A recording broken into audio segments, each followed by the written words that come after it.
Okay, shalom, guys. That first version was an absolute fail because I think the sound quality for the Zoom program is not as good as when I record using my camera built in on my phone. So that's why it sounded like a 2-year-old banging on the piano. So I've eliminated the music. We're going to try this again. So Joseph, a subscriber, sent this document to me about a week and a half ago. I promised last Shabbat during my Sabbath hike that I was going to use this upcoming Shabbat today to go over this. And this is correlating major Q events, major political events as related to the storm with the Hebrew calendar feast days as they have occurred so far in 2019. So first we have Purim, which occurred March 21st. This was in late March. If you remember, I had some teachings on Purim. It's the Jewish holiday that commemorates the deliverance of the Jewish people in the ancient Persian Empire from destruction in the wake of a plot by Haman, a story recorded in the biblical book of Esther.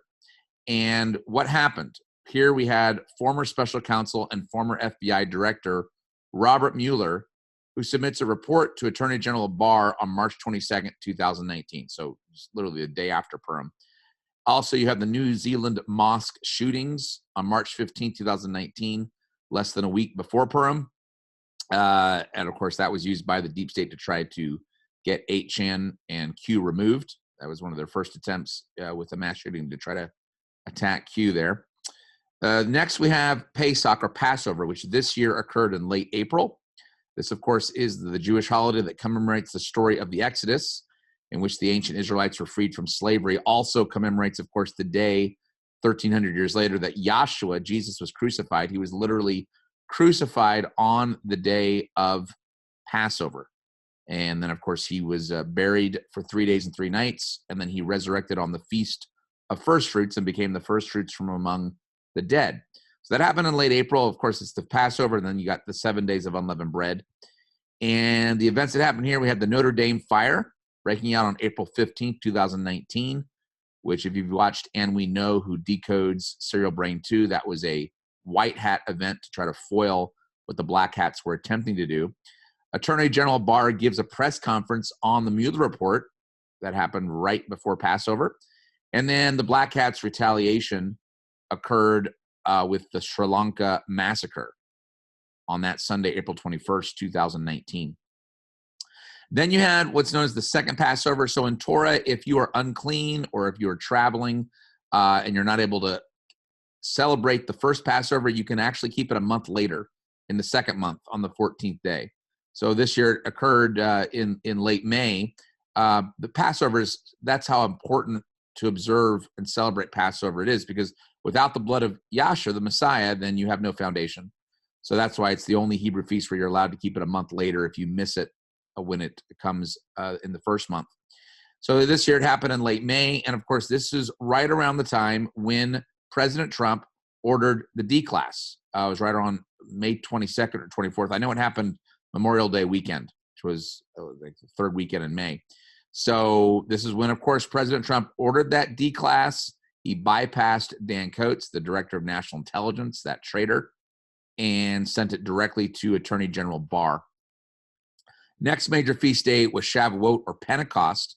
This happened in early June, a Jewish holiday that occurs in which the anniversary commemorates the anniversary of the day Yah gave the Torah to Israel at Mount Sinai. This is also, of course, the day when the Holy Spirit, the Ruach HaKadosh, fell upon the early Messianic Jewish disciples in the first century.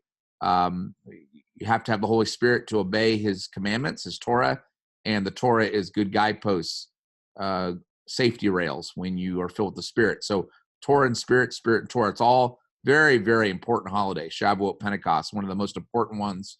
And the events that happened here was President Trump's London and D-Day trip, June 3rd to the 5th, 2019. This was also when the former United Kingdom Prime Minister Theresa May resigns. Happened on June 7th. And it's important to remember, if you've listened to Abel Danger or Field McConnell's analysis, this is when President Trump told the cabal in London, in the UK, hey, America is no longer going to be under subjection to the London UK cabal. We are free and sovereign as a nation. So very interesting that all happened right on Shavuot, which is about the freedom of the Holy Spirit to obey his commandments, his Torah. Next, we have Tish B'Av. This is the 9th of Av. This is the day where both the first and second temples were destroyed, of course, in different years, but both happened. So Tish B'Av, the 9th of Av, is a huge mourning day. And this was the very day that Epstein supposedly committed suicide. Epstein's death catches national headlines on August 10th. Literally happened on the same day as the 9th of Av. Then this Tu B'Av, this is not one of the biblical holidays per se. It's more of it's a minor Jewish holiday, as Joseph says. It's a tradition that the Jews sort of made up, but it celebrates love. Good day for weddings in Israel. That happened on August 16th this year. That was the day that Director of National Intelligence Dan Coats leaves his post, August 15th, the day before. So, which is huge because, Q said C before D. Coats had to be removed before the full D class that General Barr has been sitting on since that second Pentecost or second Passover in late May occurred. Okay, and then he goes through what's coming up. I'm not going to really go over this Leil Silicat because that's just a traditional minor holiday. But the next major Hebrew biblical feast day is Rosh Hashanah. It's wrongly called Rosh Hashanah, head of the year. The head of the year actually happens in the spring, the month of Aviv, according to the book of Exodus and Torah, but the Jews have sort of turned that upside down on its head with their traditions. But this should be called Yom Teruah, or the Feast of Trumpets. It's the 7th new moon. And Feast of Trumpets points toward that 7th and last resurrection trumpet, what the Christians call the rapture. It's talked about in 1 Thessalonians 4, 1 Corinthians 15, Daniel chapter 12, throughout the Psalms, a variety of Psalms, Revelation 10 and 11. So the 7th-day resurrection or rapture, this is celebrated every year on the Feast of Trumpets. So this year it happens September 30th to October 1st. It's actually, that might be a day off. I'll have to check my calendar. But it's right there, end of September, early October. So will something major happen on that day or around that day? Very interesting. Then, of course, 10 days later, you have Yom Kippur. This is the Day of Atonement. It's fasting, no food or water for that 24-hour period from sunset to sunset. That looks forward to the great white throne judgment. This is when the wicked are resurrected and given new bodies and then thrown into the lake of fire. You don't want to be in the second death. You want to make the first resurrection at the Feast of Trumpets. But Yom Kippur looks forward to that great white throne judgment that happens after the millennial kingdom of Messiah.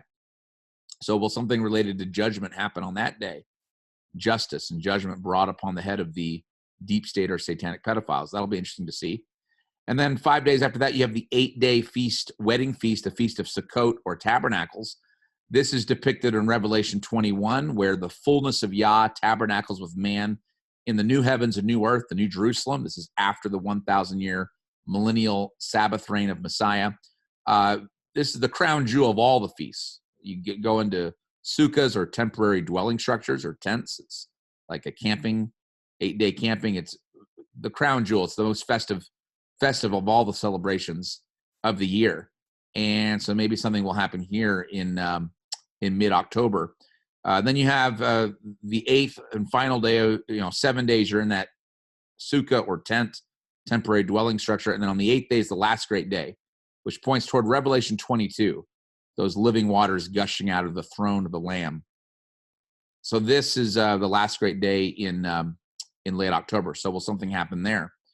And then Joseph puts his own commentary. Here's a thought.